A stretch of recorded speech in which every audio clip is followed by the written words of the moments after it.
আসসালামু আলাইকুম। আশা করি সবাই ভালোই আছেন। আলহামদুলিল্লাহ আমিও ভালো আছি। যে ট্যাংরা মাছ রান্না করব, এই জন্য এখানে হলুদ আর একটু মরিচের গুঁড়া আর অল্প কিছু লবণ দিয়ে মাখাইছি। একটু হালকা ভাইজা নিব মাছটা। তো কী দিয়ে রান্না করবেন আপনাদেরকে দেখাই দিচ্ছি।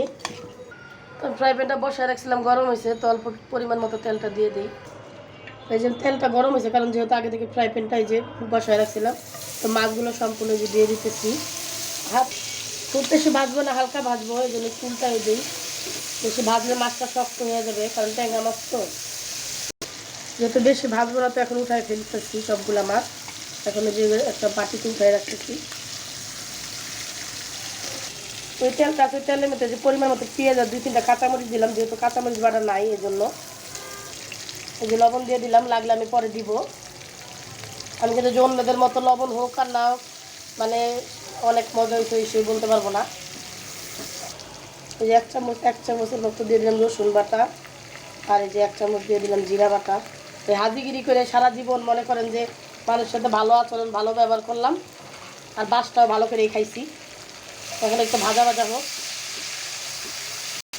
তো মশলা একটু ভাজা ভাজা হয়েছে, তো এখন আমি দিয়ে দেবো মরিচের গুঁড়া। এই যে 1 চামচ দিলাম,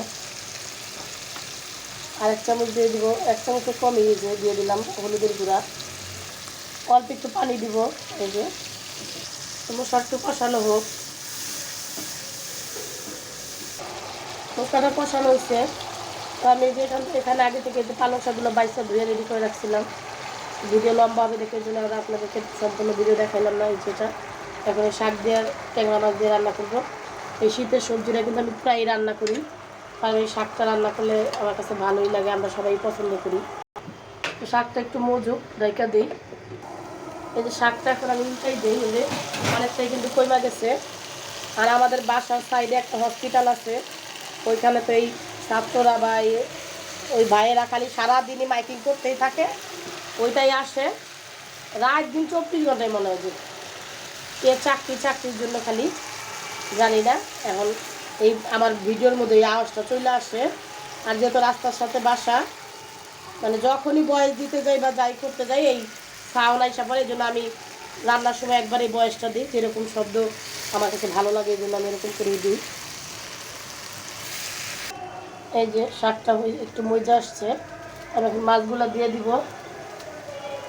এই যে ফেসবুক একটা এরকম জিনিস হয়েছে, আপনারা যদি প্যারে যেমন বুঝে না খাইলেও চলবে, না খাইলেও চলবে না এরকম, আর ফেসবুকে এরকম ভিডিও দিতেই হবে।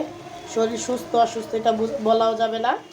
তো এই যে এটা এখন এগুলো দিয়ে দিলাম। আর আমি আরেকটা জিনিস ব্যবহার করবো এখানে, এই যে ধনিয়া পাতা দিয়ে দিলাম, শাকের অর্ধেক আর কি।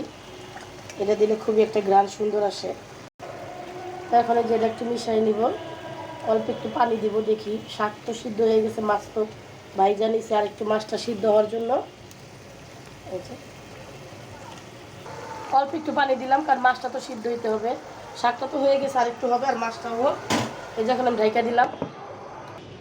এই যে আমার তরকারিটা কিন্তু হয়ে গেছে, এই যে সম্পূর্ণ তরকারিটা হয়ে গেছে। এই তরকারিটা হয়ে গেছে, এখন আমি নামাই ফেলবো। তো আর কি বলবো, সবাই ভালো থাকেন।